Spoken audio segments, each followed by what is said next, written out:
The wait until you're ready trap. We've all seen that one guy in the library, surrounded by highlighters, energy drinks, and a mountain of textbooks that could stop a small car. He's been there since sunrise. He's not actually reading, he's just rearranging his notes to make them look prettier. This is the first and most dangerous hurdle, the wait until you're ready trap. We've been brainwashed by the system into thinking that you need a certificate to change a light bulb. So, we study. We memorize theories. We learn about the history of marketing while our bank accounts are screaming for a single sale. We convince ourselves that one more chapter, one more course, one more degree will unlock the golden door. But here is the ugly truth. The golden door is already open. You are just too busy reading the manual to walk through it. The safety blanket of student status. Look around the lecture hall. Look at all those faces. Many of them aren't there to learn. They are there to hide. Being a student is the ultimate societal get-out-of-jail-free card. It's a socially acceptable reason to be broke, to eat instant noodles, and to have zero financial responsibility. When you are studying, you can say, "I'm not earning because I'm investing in myself," and everyone nods approvingly. But let's be honest with ourselves. That phrase is often just a fancy way of saying, "I'm scared to try." We use the system as a shield. As long as you have that student ID, you don't have to face the terrifying reality of the open market. You don't have to negotiate, you don't have to sell, and you don't have to fail in public. You are protected from real-world rejection. But while you are protected, you are also broke. The Theory-Practice Chasm. Let's paint a picture. You've just aced your exam on Advanced Business Administration. You know the 4 Ps of marketing backwards. You can explain Keynesian economics over breakfast. But then, you try to sell a product online. Suddenly, you realize that supply and demand doesn't matter when you can't even get someone to click a button. Academia loves perfect, controlled environments. It loves clean data and clear outcomes. Reality? Reality is a chaotic, messy jungle.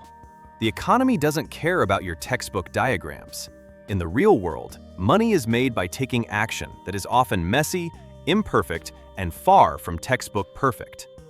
While you are busy trying to achieve a perfect score, the guy who just started making sales, even the ugly ones, is building experience. He is building revenue. You are building a collection of expensive paperweights. The time dilution effect. Here is a simple math equation that will hurt your brain. Let's say you spend 5 hours a day studying. That's 35 hours a week. Now imagine if you spent just 20 of those hours building a business. But you can't, because you have to memorize dates for a history test that you will forget in a week. Studying dilutes your most valuable asset, your time. It forces you to invest your energy into things that have no immediate return on investment. Think about the student working a part-time job. They are trading time for money in a low-skill gig. Why? Because they don't have the energy left to build something of their own after a full day of classes and homework. The mental load of studying is so heavy that it crushes your entrepreneurial spirit.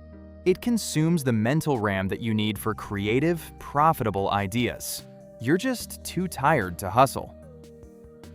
The Diploma Delay. This is a tough one, but we need to talk about the goalpost delusion. We all think that piece of paper, that diploma, is the finish line. Once I graduate, I'll start earning, you tell yourself. But the truth is, the goalpost is not a finish line. It's a moving target. When you finally get that degree, you are usually thrown into an oversaturated job market with zero real-world leverage. You are competing with 500 other people who also have that same piece of paper. Meanwhile, you haven't built a personal brand. You haven't built an email list. You haven't started a side hustle. The diploma gives you a certificate of attendance for the school of life, but it gives you no experience in the real economy. It delays the moment of financial contact.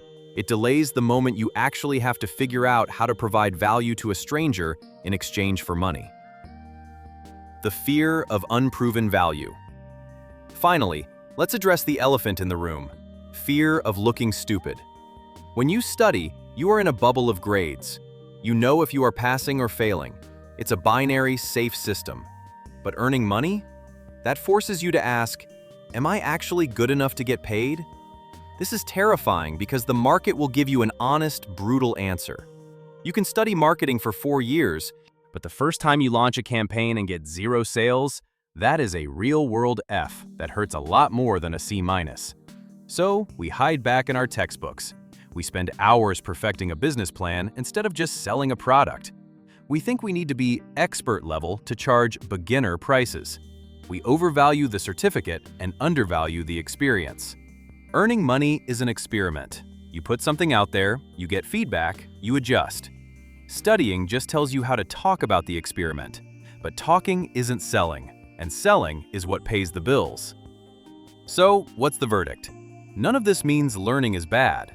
It means that if you are using studying as a shield against the scary world of earning, you need to drop the shield.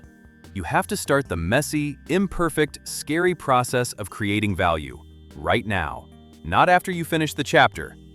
Hit that like button if you're ready to trade some theory for some cash, and subscribe. Thanks for watching.